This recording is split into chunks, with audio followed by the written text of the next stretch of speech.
was fascinated with Ladakh, and this was part of the country that we knew nothing about. What do you know of a little tiny hamlet which is so far away, takes you one day of a walk to reach? This village where I was staying in had about 25 homes. So why were there only 4 kids in the school? Because a majority of the children had been sent off to the main town of Leh, where I said, why are they there? And some of those kids were 3-4 years old. They said, ma'am, the school there is much better.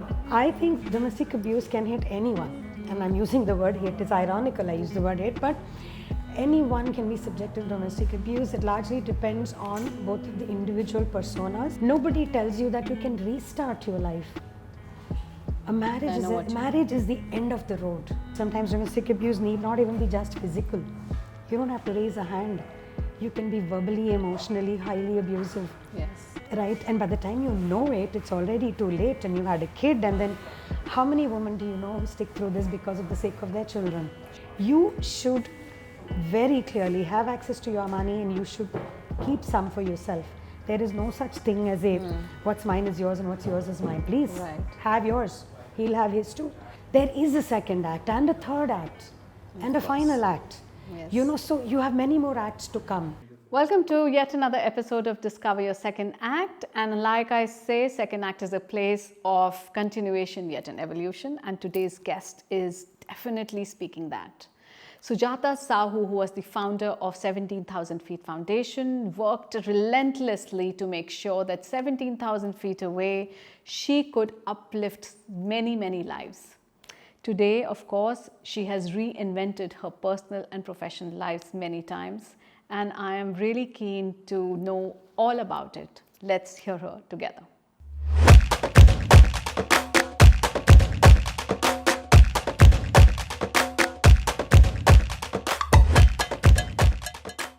Being a social entrepreneur is not easy, but sometimes all you need is just to listen to your heart and get all out, because you are that person who has chosen to impact other people's lives. And in between, we impact our own lives. And I'm learning it as a new baby, because Pedal On is a very, very new concepted place where I'm helping women to feel better about themselves. It's a place for holistic well-being. But I'm always intrigued by people who have really been in this journey. And I'm so excited to welcome today Sujata Sahu, who is, I think, a very known social entrepreneur in the space of creating 17,000 feet. Yes.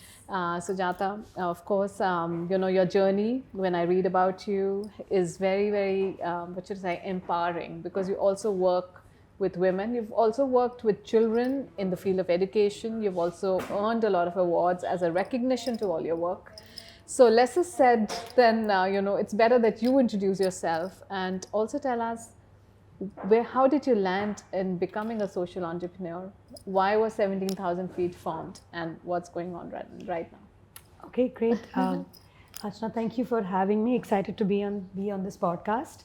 So yes, I'm a social entrepreneur, but I wasn't. This was a late entry in my life. I wasn't always a social entrepreneur. As you can see, my gray hair. I've been around for quite some time. So I am an IT major. So I did my post-graduation in computer science. I've always had a corporate job for 15 years. 15 years I worked mostly in the United States, a few years in India as well. And while it was great to work in corporate, and also it was great to work in a different country, India has always been my home. And it was by choice that I wanted to move back. So way back in 2002, after about 15 years in corporate, I moved back to India. And then, you know, a lot of things hit me quite starkly. Having lived in a country like the U.S. where, you know, we have a lot more, our earning potential was a lot more at that point. I come back to India, and some of the things that we take for granted, you know, kids on the street, begging, you know, poverty, poor education. As you're growing up, you just kind of, I don't think you look at it that much. But having spent so many years outside of India, when I came back, I said, this is my country, you know. Why do I look at it and look away? Wow. Why do I feel vaguely guilty, but why do I not do anything? Wow. So in almost the first year that I came back, I remember I was in Bombay, and there were very severe floods in Bombay at that point. And it was so bad. I was in my house, Water, I had a tiny little bungalow out there in Bombay. It's largely only tiny, but it's still a bungalow. And the water had reached the ground floor, a few feet of water. And so me and my kids were up in the top floor, and outside I could see the rain was pouring. We had about few days of continuous rain. And I saw a guy in a car. He was sitting in the car. He couldn't get out. The water was waterlogged. And my heart reached out to there. I could see from the window that he was there, and my heart reached out and I said, I should call him in. But another part of me said, my God, I don't know who he is. What if he comes in, I'm here with my kids and I'm alone? And, humanity just kind of took a backseat to the basic, what do you call it? I'm glad you're saying all this. Humanity just takes a backseat, and you just think about you being a little suspicious and not. I didn't call him in.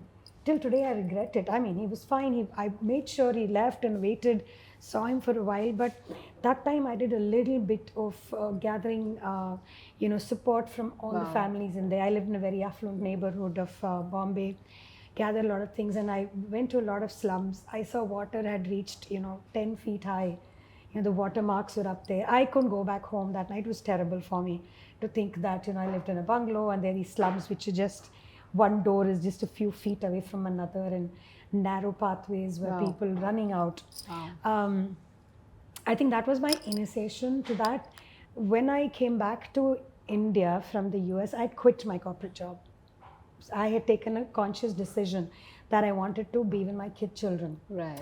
It was very important for me. I wanted to be with my children. Children are my passion. And I started getting a lot involved in their education. Yeah. And so this was the start of my social journey, if you will. But at that point, I was going through a very challenging marriage. I was going through domestic abuse. I left that marriage. I walked out with 3 kids, came to Gurgaon. And at that time, I decided to focus all my energy on children, on helping children have a better life. That was just a vague thought in my head. Yeah. And so that was the second chapter for me, if you will, letting go of a life that I knew very well and fairly cushy life. But I decided to walk out against it to make a restart for my life. So I came to Gurgaon, where I am today, and I started doing things with children. I would take children trekking in the outdoors. That's very nice. I love trekking. I love the outdoors. I'm a very high energy person. So I would love being around kids. I would take them outdoors. Wow. And so I joined this organization where I would take children trekking for a while. Then I started teaching at a very good progressive school here in Gurgaon known as Sri Ram School. And in doing so, while I was getting the crazy, energy through my students, what really hit me again was in the evenings again, the Sri Ram School would have these children who would come from, the lower societies, from government schools. They were given an opportunity to come to our school and study in the evening. But this was after all the students went away. So though they came into a very beautiful looking school, these children came from poorer backgrounds. They didn't get any better treatment. They just got an opportunity to see a beautiful building and see the facilities of, swimming pools and courts and things like that. And I felt wrong. I felt it was the great thing, but I said, why can't these guys have it too? So at that point in time, my life changed because I got remarried at that point, and I went on a solo trek to Ladakh. So that's bold too. I mean, getting remarried and going on a solo trek, that's bold yeah, for women to do. Yes, that is bold. You're right on that. Yes. We'll come to this question. I'm very, very excited to ask you this. How did you do but that? Yes, let me tell you one thing about me. I don't think I've ever taken a straight path. Okay, I've always explored. I've always taken my own decisions, lived with my consequences, good or bad. And I just feel life is a journey. So that's how I've been going. Wow. So let's talk about the solo, remarried. Yes, that's another story. But let's come back to that. So solo trek. I've been trekking before, but solo was like really new for me.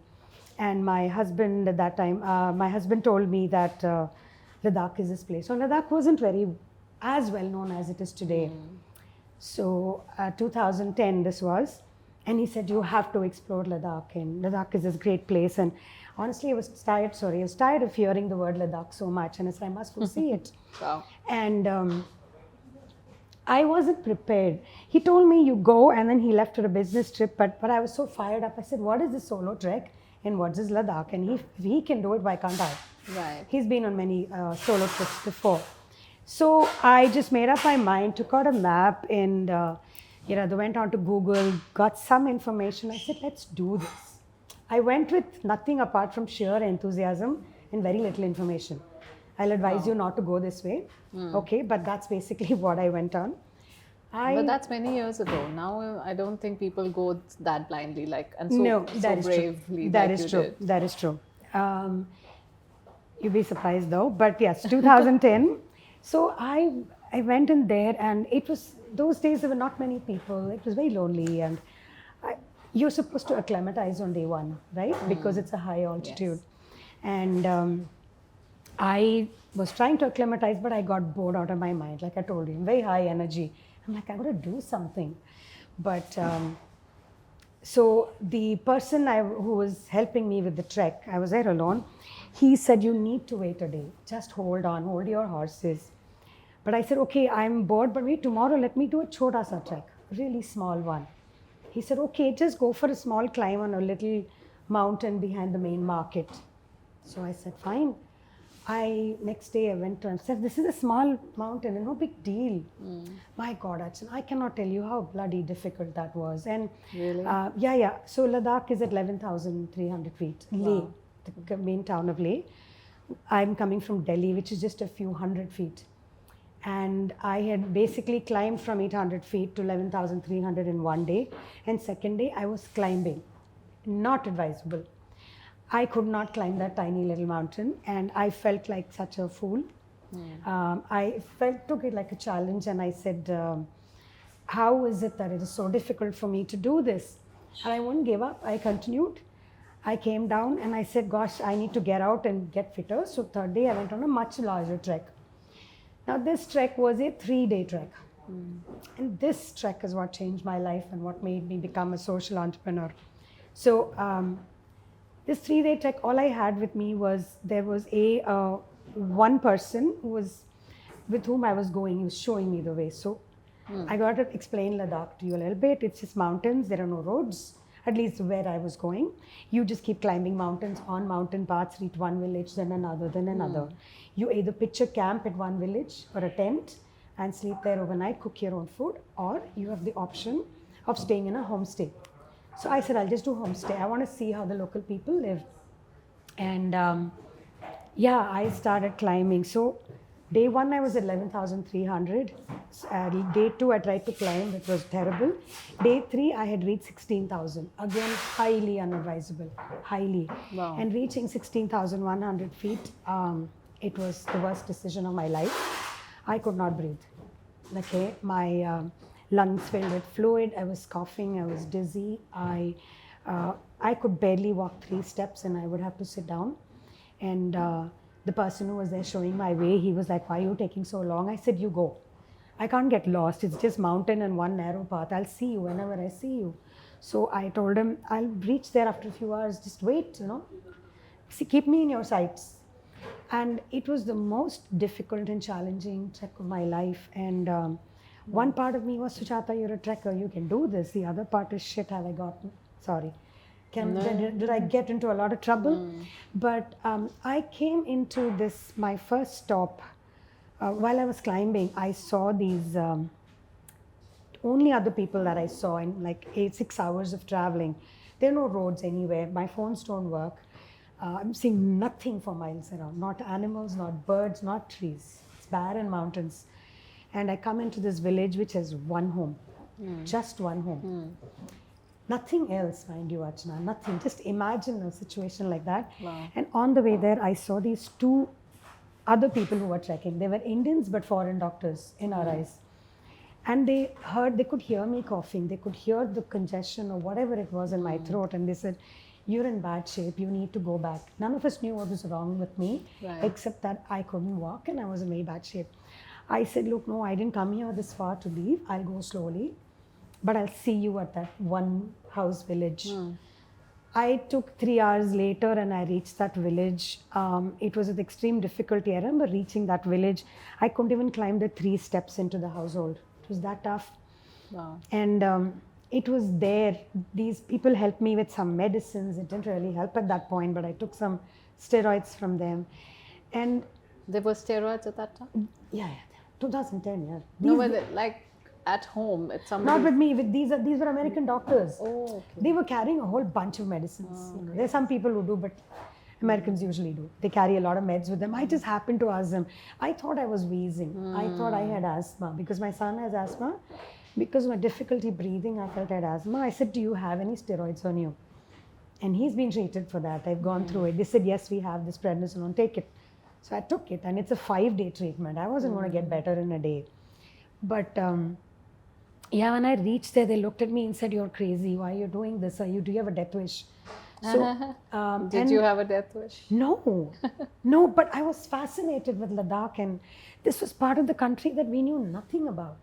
You know, there's Facebook, there's social media, you see here everything in a place like Gurgaon. What do you know of a little tiny hamlet which is so far away, takes you 1 day of a walk to reach, and then you reach this little village which has what, one home? One. There was a husband, wife, and a mother-in-law. Whose mother she was, I didn't know. And that was it. So they gave us dinner, lunch, you paid them some 300, 400, 500 rupees, and that was it. And next day we were supposed to go even higher. These doctors warned me and said, don't come, go back. I said, I'll rest the whole day. I remember feeling terrible. And this experience for me was so surreal. I said, how do I know so little about my own country? I have to tell you this. I'm very patriotic. I don't come. I mean, it's not like I don't. Yeah, we all are in the heart. by Yeah, the we way. are. But I come from a forces defense family. My father is super patriotic. So it's, for me, India is home, you know. So, and India is everything for me. So I remember saying, this is my country, and how do I know so little about it? I remember doing the next trek, the next day again, which is going higher, almost to 16,900, and to cross a pass and then go all the way down. And these trekkers were very concerned about me. I said, don't be, just keep me in your sights. If I fall down, raise an alarm, come back, get me. But I don't intend, I'll come very slowly. So what would have taken me, say 4 hours, took me 8. Yeah. Because I went to double the time. But the second day is where I saw my first school. I came into Wow. this village, so that second village takes me 2 days to reach. Mind you, I didn't tell you this, even to reach that village, the first thing you need to do is cross a river on sitting on a small little wooden box. Interesting. Yeah. The wooden box is suspended over a cable over a raging river. And somebody pulls it from the other side. Oh, wow. Interesting. That's how my trek started. So anyway, I come to this village and I see this, and once I'm at the village and feeling a lot better, but still nowhere near where it should be, then I saw my first school. This school was a little rundown little place, and it had, I think, 4 children, totally 4 children. And they had 2 teachers. It's a government school. Wow. It had 4 children, 2 teachers, of which I saw 1 teacher. And there was some work going on. It was being redone. I think Save the Children was refurnishing the school or whatever. I remember peeping in, and I have photographs on my Facebook where I saw broken blackboards, you know, broken benches. And I said, how do children study here? And I forgot all about my discomfort, my illness, the fact that I was coughing. It just blew my mind to think that people could live like this in a place like this so far away. I couldn't even pick up the phone, call my husband, parents, children and say, look what I found. Nothing. No phones work at that time. I don't think it works even today in those villages. And as I reached there, I sat there, I saw the teacher. I said, what is this? He said, ma'am, ye government school hai. I said, kitne bacche hain? He said, 4 or 5. And I was aghast. I just remember going through their books. It was an English medium. And I said, bacche kahan hai? Dusra teacher kahan hai? He says, the other teacher has gone to the main town of Leh to get some supplies. So he would also have to walk. Of course, he would have walked faster than me, but he walked back. And so I said, so where are the kids? And he said, they're now at home. I'm teaching them at home because the school was in bad shape and this NGO is rebuilding it or whatever. I said, how long has it been going on? He said, 1-2 saal se chal raha hai. Tiny school, 2 rooms, 3-4 children. It was bizarre. And that was my first initiation. And mind you, I come from, at that point, I was teaching math and computer science to high schoolers in a beautiful school called Sri Ram School with the best of amenities, amazing teachers, a wonderful principal. and kids from the best of backgrounds, with the most privileged backgrounds. And then I come and see the school with 2 rooms and 4 kids, and life just stopped for me right there. Somewhere in there, I said, and Your second act was born. my second act was born. Absolutely. Because even in the school, as I was a teacher, though I was teaching math and computer science, let me tell you, I did everything else besides that too. I would take the children, I would take even my students trekking. At any like on holy or occasions, I would take them out to dog farms, make them work with their hands. I would get them involved in social activities. I would do things on, digitizing the school. So Wow. yeah, I've always been like that, and Nice. I wanted kids there to get different exposures, and here I felt children didn't even have the basic exposure or basic needs. So that was I would say my aha moment, my moment which told me this makes sense. This is where I can contribute. This is where I can make a difference in just the way I think, Very nice. what I can do with for others in here. So Very nice. I mean, at that point, I just knew I wanted to do something. I was so driven. I just remember feeling so passionate about the fact that, and I have kids of my own, right? And I thought of, if my kids were going to a school like this, how would I feel? I remember I stayed in somebody's home, right? I spoke to them about their kids and what they do. And I was aghast to learn that some of the kids, many of the families had sent their children to faraway towns. So this village where I was staying in had about 25 homes. So why were there only 4 kids in the school? Because a majority of the children had been sent off to the main town of Leh, where I said, why are they there? And some of those kids were 3-4 years old. They said, ma'am, the school there is much better. Okay, this school's not good enough. There are private schools there. I said, can you afford it? Where do you get the money? They said, no, they get sponsored. In fact, they were asking me, do you have money? Can you sponsor my child? And it cost like 30,000-40,000 rupees at that time to sponsor a child to stay in a hostel and go to a good school. I said, but how do you send a 4-year-old child alone? He deserves to be with his parents. That experience for me, being a mother, loving kids, Wow. loving education. nice. So yeah, that was my, I don't Very know, that was nice. my calling, I think. I mean, I had many spiritual experiences. Ladakh is a beautiful place. You must visit. I must visit, but So- after listening to your story, I'm thinking, okay, I need to go much prepared. And yes, listen to the people who are, there to guide you and to tell you exactly what to do, because you have been very brave. Yes. Unless I have a death wish. No, I didn't have a death wish, but I must tell you, obviously I did survive the trek. I got yelled at by my doctor. She said, what did you do? But here's the deal. I will tell you also, that was a 3-day trek. Ideally, I should have gone back. I didn't. Because I saw that school, I was hungry to learn more. And I called up, when I came back to the hotel I was staying in, I called up my husband and I said, I'm ill. I need to go to the hospital. I did. And my doctor, she took a look at me. By the way, my oxygen was very, very low. Okay. My SpO2 was very low. And she was really upset. And then she said, you don't acclimatize very well. I said, look, I'm here for a couple more weeks. I didn't have a return ticket, by the way. So I said, I plan to stay here a little longer. She said, go back to Delhi. I said, no, I won't. I really need to experience this place. I've just seen a tip of the iceberg. So despite everything, I stayed for another 10 days. I did another trek. I stayed in a nunnery. I wanted to see how people live. I went to another village, which was a 3-day walk. Saw a couple more schools out there on the way. Yeah, it was life-changing for me. I made notes. I still have my diary. Nice. And that's how my journey into 17,000 feet started. Wow. I think this kind of story I haven't heard. There have been so many social entrepreneurs on my show. And of course, because I'm learning every moment, how to create that impact. This is absolutely, what should I say, outstanding journey. Thank you. And something that I think each one of us, it's everywhere. Where can I create impact? Just that you saw it at 17,000 feet. So it's really exciting. But I also heard something which you mentioned before, is that you came back because of domestic abuse. Yes. I want to ask on this show, for the benefit of women who are educated, and you spoke about the background you came from. Yeah. You spoke about the privilege you had. you spoke about the determination that you had as a person. How does a woman land up in a domestic abuse, having all of this, and not, I mean, just going through this? How is it possible? Please tell me, because because there's so many women suffering domestic abuse today. So I really want to bring it that, when we work with the underprivileged section, marginalized communities, yes, it is known that they don't have a voice, but we have a voice. Then what happens along the way? So I think, first of all, I want to clarify something. It's a myth that women in the lower margins of lower strata of society suffer domestic abuse, right?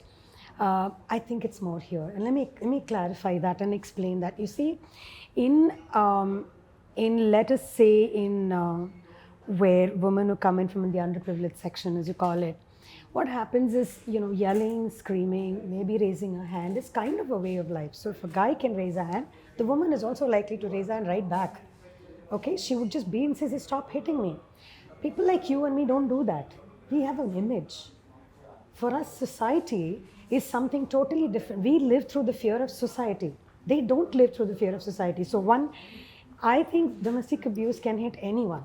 And I'm using the word hit. It's ironical I use the word hit, but anyone can be subjected to domestic abuse. It largely depends on both of the individual personas. Why did I get into it? Yes, we have a voice. Yes, we are educated. But does education teach you about what's right and what's wrong? We get textbook education. No, nobody's talking about that. Tell me, even in one of the best schools that I'm a product of Kendriya Vidyalayas, government schools. They didn't teach me. My kids went to amazing schools. There's nothing in there about domestic violence. There's nothing in there to say, if your mother-in-law or father-in-law says, you know what, thoda adjust kar lo. He's had a bad temper, he's had a bad day, okay? That's wrong. There's nothing in there to tell you that society's impressions don't matter.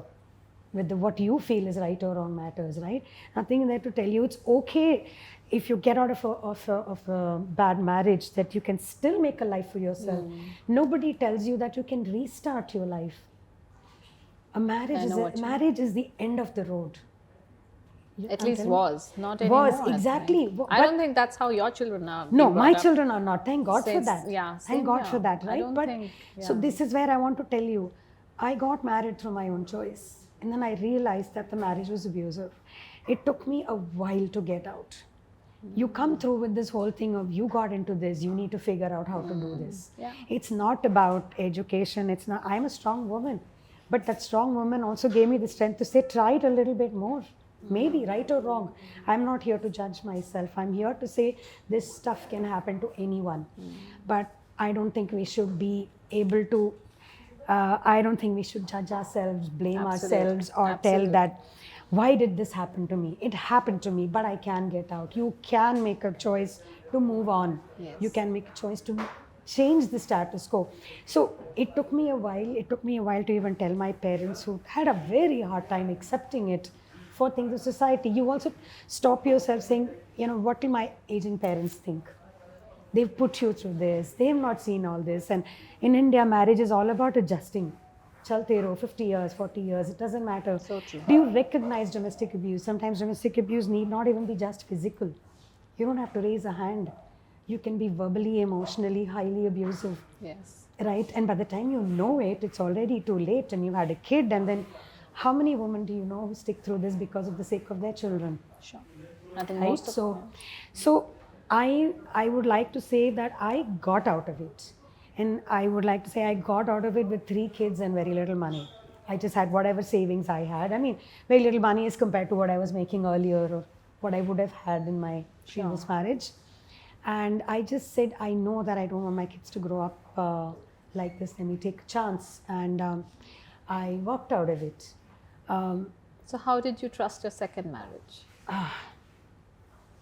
That was a tough one. How do I trust a second? I wanted the kids to have a more stable household, I would say. That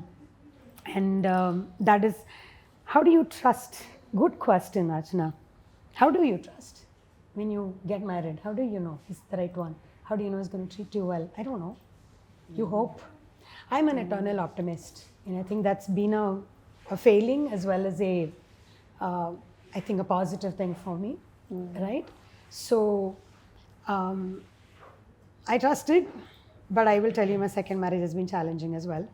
And I don't want to go into too many details, but I have stepped out of my second marriage as well. And as of now, I'm single again. And I'm again living life on my own terms. That's brave.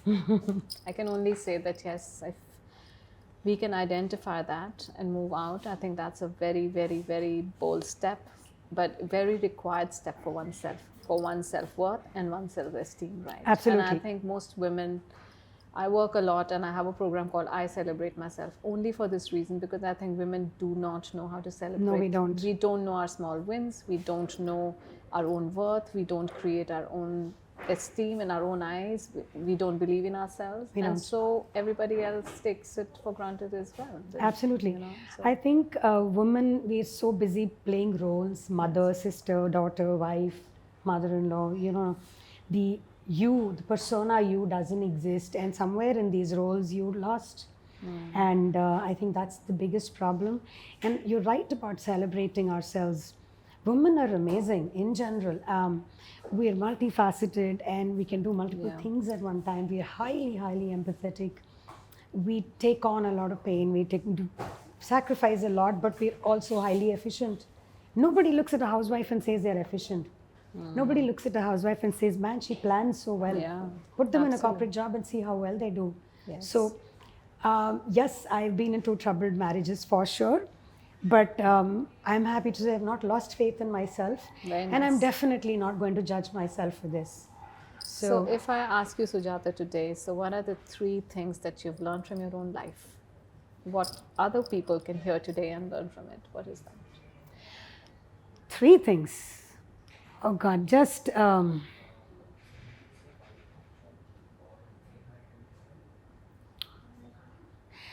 thing I will say what I have lived by, right?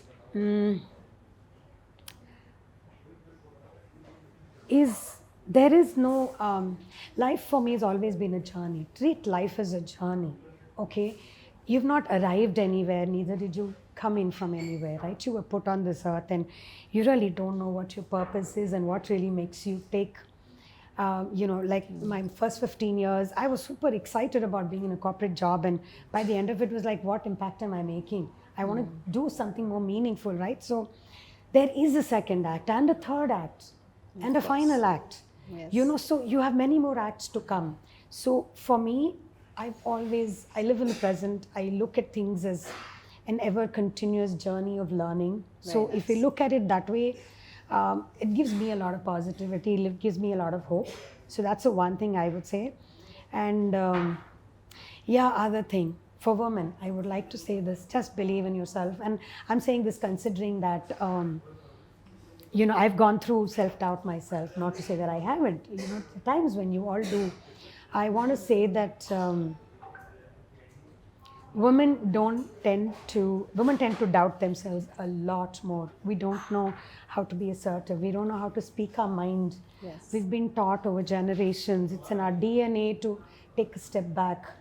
And look at the amazing number of women out there in corporate who are leaders in the social sector, in the corporate sector, everywhere. And every housewife who's out there, millions of them are still suffering through everything. I'm saying there is a voice. Even if it comes to you 10 years later, it's still a voice. Exercise that voice. Absolutely. And you're not just a mother, sister, wife, mother-in-law, daughter. You're you first. And that's what the rest of the world thinks like, so why can't you? Anything you want to talk about financials? Because you had a 15 years of corporate life. I'm sure that you were earning well. But when you came back with very little money and 3 children. And I also feel, coming from the same kind of trajectory, 26 years in corporate life, I never thought money was important to invest on things that I thought were important, or it was important at all. That to keep some money for, women don't think about it. So do you have something to I'm not the right person to talk, but I can tell you something. So here's the deal, right? So I can speak from one perspective, from moving from a corporate to a social sector. There definitely money takes a hit, right? So what I was earning in as a corporate sector in the U.S. I was earning decent money. I came back, left my job, and then obviously I left and moved. And in the social sector, you make very little money. So I'll talk about that first.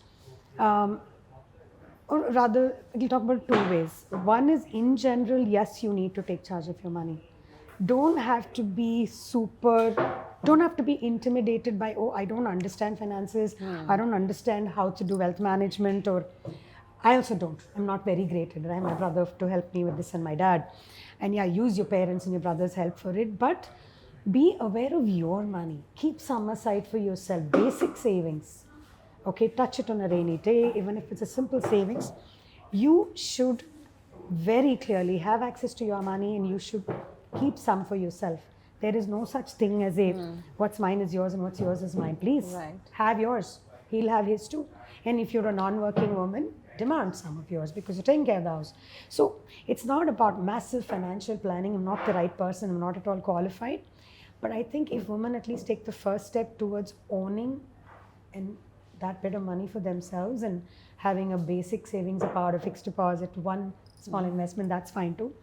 The second thing I'll say, yes, so it'll come to you is when you want to start a new business, go to a new job, maybe walk out like I did, it'll help you. Obviously, I had less money when I walked out, but I've been fortunate. I mean, definitely my lifestyle and my kids' lifestyle has taken a cut, but I look at that too as a journey, right? My inherent positivity helped me weather that. Now I'll come to the second part of it, money in moving from a corporate sector to a social sector. There I will say one thing.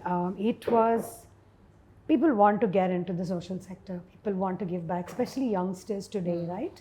Yes. And I know that parents today look at their children and go, my God, you need to be thinking about money a lot. So young children today want to get in the social sector. For sure, there is far less money. You need to be aware of that. But if this thing is your calling, accept it.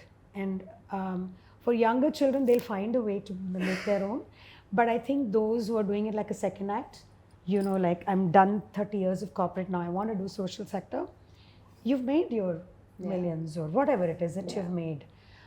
It's probably okay to take a step down in your lifestyle, and you've done what you needed to do. So if you want to volunteer or you want to work in a social sector, you'll get enough to get by. But the happiness or the satisfaction that you get out of doing something in the social sector is that outweighs this. And someday, having said that, someday I hope even the social sector will start paying high. They should. I don't see why we shouldn't. It's actually ridiculous that we don't, but that's simply because the funding landscape is a little difficult. Funders and donors want to give you money for, to make sure the child has a book, for the program. I'll give you money, you buy that book. Arey bhai, who's going to go there and give the book? Who's going to design the program? Who's going to measure the metrics? Who pays those salaries, right? So that landscape is changing. There are a lot of large foundations who are talking about, calling it pay what it takes. You want to donate to an NGO, please donate for, keep aside 30% for their running. Yes, our rents, our phone bills, everything. So, but so that's the thing. But 17,000 feet also, like I want to tell you, if you look at 17,000 feet, I'm a social entrepreneur. So yes, I have been recognized. When I got into the field, I wanted to do stuff in Ladakh, right? And it was so new. I had no idea about the social sector. I went in there with very little knowledge. I just knew that when I came back that I needed to do something for these kids, and I found it very heartbreaking that they were being sent far away when they're very young old ages. The school education system was so bad. I had no idea. So that's the time I went and asked for help. I reached out to so many large nonprofits and I said, what is it that you do? I realized everybody was willing to, give you knowledge and support you from the back end, but they said, "Yaar, Ladakh kaun karega?" It's expensive to go there. There's no electricity, no roads, no phone connectivity. Kaun karega? So I decided that if I want to make a change, I'll do this myself. So that's when I started 17,000 feet. And I started 17,000 feet with my husband and my co-founder, another third member of Ladakhi. And it has been a journey from convincing corporates and large foundations to invest with us, impact invest with us. We used to say, look, don't just look at that government school here in Delhi. Why can't you look at a government school which is a 3-day walk where children have to walk for 3 hours, climb 2 mountains? Why don't they deserve a better life? So I've been talking and advocating the cause of these children in many places. It's a relentless job. So that's the only way to do it. So I grew this organization from 2012. I formally established it, and what we've done is we've beautified the schools. We took these schools from these tiny, broken down, 2-room, uninviting places to brightly lit up, solar electricity, painting, carpeting, furniture, playgrounds, tablets, digital education. We've had to carry playgrounds on horseback. There are villagers who would come and walk with us for 3 days to carry equipment from the main road over mountain paths to reach their villages. We've spent days, weeks. I've slept in cars, slept in tents, gone up and set up a library in a school, then come back next day, trained the teachers, worked with children, got them excited about books. You know, we've set up libraries in 450 villages in the Indian Himalayas, across Ladakh and Sikkim. That's commendable. Yeah, we've set up playgrounds in about 300-400 schools. And imagine all of this equipment is made here in Delhi, shipped all the way to Ladakh, and from Ladakh it's sent off. And there's teams out there. There are like 4 offices: Leh, Kargil, Gangtok, and Gurgaon. The 4 offices that are there. I go there in winters. I used to go there in winters. When it's minus 25, minus 30, and I train teachers. Teachers come. They walk across heavy snow just so they can attend training sessions. Highly motivated teachers. If you can just get out of the comfort zone, out of your homes and your air-conditioned offices, go out there and live few days as they do, you'll see how much aspiration there is for some basic stuff that you have. Sure. More than anything else, I think when you go volunteer or donate, what you get back from them is probably more than what you give them. You learn humility, you learn empathy, you learn sense of community and things like that. So this is what we have done. But again, along I will have to tell you this as well, that with my second marriage breaking down, because it was with my co-founder, because of the difference of opinion and how we were running how the organization would scale ahead, I've decided now to step down from 17,000 feet foundation as well. Dear. Yes, it's after 11 years. Okay. As the founder. I'm still the founder, but I'm no longer there. And yes, I'm ready for my third act. Maybe I'm very, very excited to see where I can take this to carry this journey, my passion, to more children, more parts of the country. Wow, I'm not even able to consume this, to be honest, because the way that, it was like an ongoing journey I was going through with you, with 17,000 feet. And it seems that like I have fallen down from a mountain that high when you say that I have just stepped down. And I was like saying, why would somebody... I'm sure there are many reasons with it. And of course, sure. Maybe this is not the forum to discuss that, but I'm sure that this decision of doing your third act or just reinventing your second act, whatever it might be, may you touch many more lives. Thank you. And go many more heights. I don't know what the next level of 17,000 feet is. I don't know either. Maybe you're touching the skies with 35,000 feet, who knows? I don't know. But yes, it was a difficult decision for sure.